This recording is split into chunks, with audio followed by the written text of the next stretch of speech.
Hello दोस्तों, मेरा नाम है मोहम्मद कैसर और आप देख रहे हैं स्टडी चैनल। बहुत सारे स्टूडेंट पूछ रहे हैं कि सुपर टेट 2022 यानी जो प्राथमिक शिक्षक भर्ती की परीक्षा होगी उसमें फाइनल गुणांक हमारा कितना हो कि हमें नौकरी मिल जाए।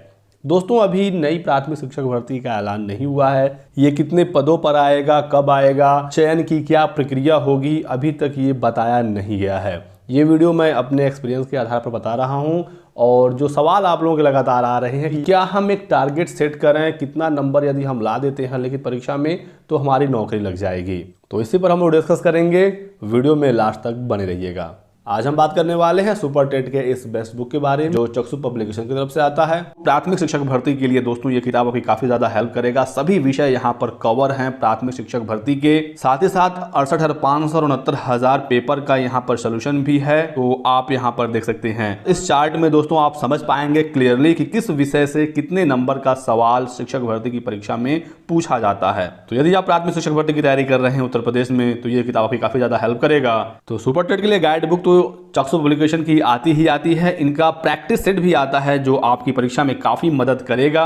इन किताबों को खरीदने का लिंक डिस्क्रिप्शन बॉक्स में दिया गया है और यदि आपको ऑफलाइन लेना है मार्केट से तो वहां पर भी ये इजीली अवेलेबल हो जाएगा। तो दोस्तों, यदि प्राथमिक शिक्षक भर्ती की चयन प्रक्रिया बिल्कुल सेम रही जो 68,500 और 69,000 में थी, यानी 40% एकेडमिक और 60% लिखित परीक्षा, दो बड़ी भर्तियां हुई उत्तर प्रदेश में शिक्षकों की 68,500 69,000, इसमें चयन प्रक्रिया यही थी। यदि अगली भर्ती में भी चयन प्रक्रिया यही रहे और लगभग 50,000 पदों पर भर्ती आए तो कितने नंबरों पर आपका सिलेक्शन हो जाएगा, इसी पर हम लोग डिस्कस करेंगे। यदि पदों की संख्या घटती है तो गुणांक और बढ़ जाएगा, पदों की संख्या और ज़्यादा बढ़ती है तो गुणांक और थोड़ा सा कम हो जाएगा।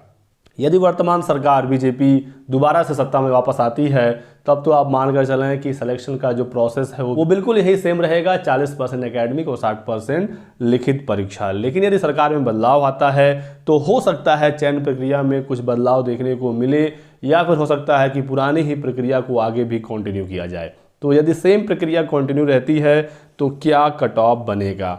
यदि हम बात करें 69,000 की तो इसमें गुणांक क्या गया था वो मैं आपको बता दूं। गुणांक जो है वो काफ़ी ठीक गया था और बहुत ज़्यादा नहीं था।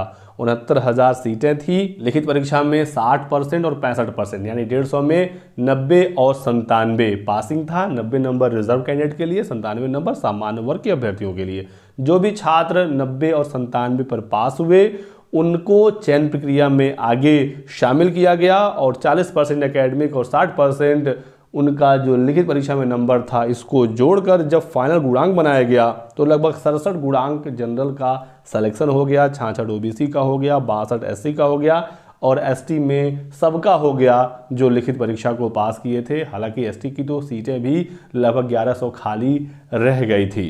तो ये था 69,000 शिक्षक भर्ती में सिलेक्शन का प्रोसीजर और जो गुणांक था लगभग कितना गया था मैंने आपको यहाँ पर एक आइडिया दे दिया। बात करें जो एकेडमिक मेरिट है वो कैसे निकलता है और जो शिक्षक भर्ती की परीक्षा है उसका 60% कैसे निकलता है। शॉर्ट में मैं आपको बता देता हूँ। 40% एकेडमिक मेरिट निकालना मैं आपको बहुत ही आसान तरीका बता देता हूँ। बिल्कुल आपको पेन, कॉपी, कैलकुलेटर किसी भी चीज़ की ज़रूरत नहीं पड़ेगी। यदि आपका हाई स्कूल में 60% है तो आपका 6 गुणांक हो गया हाई स्कूल से। सीधे एक अंक के बाद आप एक बिंदु रख दीजिए, डेसिमल रख दीजिए, दशमलव, तो 60 यानी कि 60 तो 6.0 6 हो गया। यदि आपका इंटर में 70% था तो 7.0 7 हो गया। यदि आपका ग्रेजुएशन में 65 था तो 6 के बाद पॉइंट रखिए 6.5 हो गया। और यदि आपका बीएड या बीटीसी में मान लीजिए 75 था तो 7.5 हो गया। 10% आपको निकालना होता है। 10% हाई स्कूल, 10% इंटर, 10% ग्रेजुएशन और 10% बीएड या बीटीसी या बीएलएड डीएलएड जो भी आपने प्रशिक्षण किया है।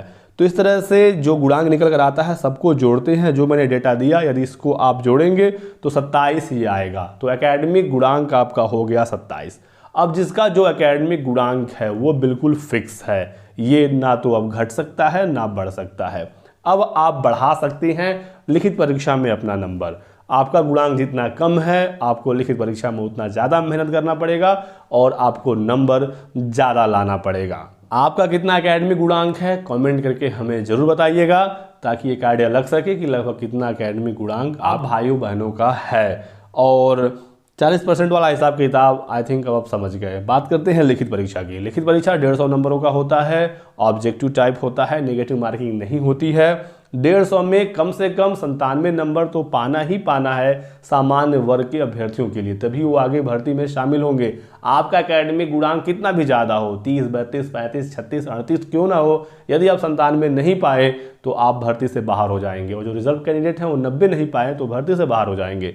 तो 90 और 97 ये मिनिमम पासिंग नंबर है, इसके बाद आगे की भर्ती प्रक्रिया शुरू होती है। तो 150 में 90 नंबर यानी कि 60%। तो 60% का भी 60% निकलेगा, जितना परसेंट आपका है उसका 60% आपके फाइनल मेरिट में जुड़ता है। तो 150 में यदि आपने 90 नंबर पाया तो 60% हुआ, 60% का 60% निकालेंगे तो 36 होगा। तो सुपर टेट में 90 नंबर पाने पर 36 आपका गुणांक यहां से बनेगा।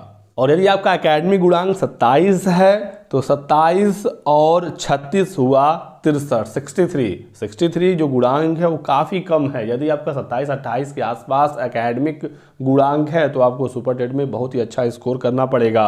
और यदि आप जनरल ओबीसी हैं तब तो डेफिनेटली आपको 70 के ऊपर ही गुणांक लाना पड़ेगा, तभी जाकर आप एक सीट अपनी ले पाएंगे। तो 150 में 90 आया, गुणांक 36, 95 बढ़ जाएगा 38, 100 यदि है तो 40, 105 है तो 42, 110 है तो 44, 115 है तो 46, 120 है तो 48, 125 है तो 50। ये एक बहुत ही आसान तरीका है लिखित परीक्षा का गुणांक निकालने का। हालांकि आप आराम से परसेंटेज अपना निकाल लीजिए सुपर टेट का, जितना भी परसेंट आ रहा है और उसका 60% निकाल लीजिए। और जो मैंने आपको तरीका बताया ये भी बहुत ही आसान और शानदार तरीका है। तो अब आप समझ गए एकेडमिक मेरिट निकालना, सुपर टेट का गुणांक निकालना। और अब फाइनली बात करते हैं कि कितना गुणांक आपका होना चाहिए कैटेगरी वाइज। तो दोस्तों जैसा कि मैंने आपको बताया कि अभी भर्ती का अनाउंसमेंट नहीं हुआ है कि भर्ती कब आ रही है, कितने पदों पर आ रही है, और जो कंपटीशन है वो आगे आने वाले समय में बहुत ज़्यादा देखने को मिलेगा। 2017 बैच डीएलएड का, 2018 बैच, 2019 बैच, सब नई भर्ती का इंतज़ार कर रहे हैं। साथ ही साथ 15 बैच के बहुत सारे साथी जिनका अभी तक नौकरी नहीं लग पाया, 14 बैच या उसके पीछे वाले भी कुछ छात्र हैं जो अभी तक सिलेक्शन नहीं ले पाए, तो ये लोग भी नई भर्तियों का इंतज़ार कर रहे हैं। बीएड के बहुत सारे छात्र हैं जो नई भर्ती का इंतज़ार कर रहे हैं। तो कंपटीशन बहुत ही तगड़ा होगा। 69,000 जैसा कंपटीशन बिल्कुल भी नहीं होगा। 68,500 जो भर्ती आई थी उसमें कुछ भी कंपटीशन नहीं था। जो लोग परीक्षा पास हुए सबकी नौकरी लग गई, उसके बावजूद 22-23 हज़ार सीटें खाली रह गई। 68,500 में बीएड नहीं था, सिर्फ डीएलएड बीटीसी वाले छात्र ही थे। और उस समय पासिंग नंबर भी बहुत ही ज़्यादा कम था, 40% और 45%, यानी 60 और 67 ही पाना था 150 में। उसके बावजूद सीटें खाली रह गई थी। आप सोचिए कि कंपटीशन 68,500 से 69,000 में जाते जाते कितना ज़्यादा बढ़ गया।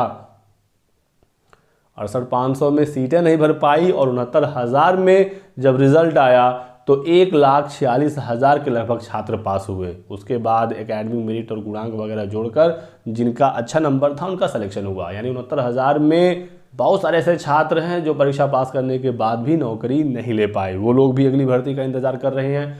वो ऐसे छात्र हैं जो 90-97 पर पास हैं, नौकरी नहीं पाए। सोचिए ये लोग अच्छे बच्चे हैं और ये लोग लग के तैयारी कर रहे हैं, क्योंकि नौकरी के इतना नज़दीक जाने के बाद जिन्हें नौकरी नहीं मिली वो अगली भर्ती का इंतज़ार कर रहा है। उसे किसी भी तरीके से अगली भर्ती में नौकरी चाहिए। तो कंपटीशन तो दोस्तों तगड़ा होने ही वाला है, ये आप मान कर चलें। तो यदि भर्ती आई 50,000 के लगभग पदों पर, तो आपको दोस्तों यदि आप जनरल हैं तो 72+ गुणांक आप मेंटेन करके चलिए। अब आप देख लीजिए कि आपका एकेडमिक कितना है और उसके हिसाब से आपको कितना नंबर लिखित परीक्षा में लाना पड़ेगा ताकि आप 72 या इसको ऊपर जा सकें।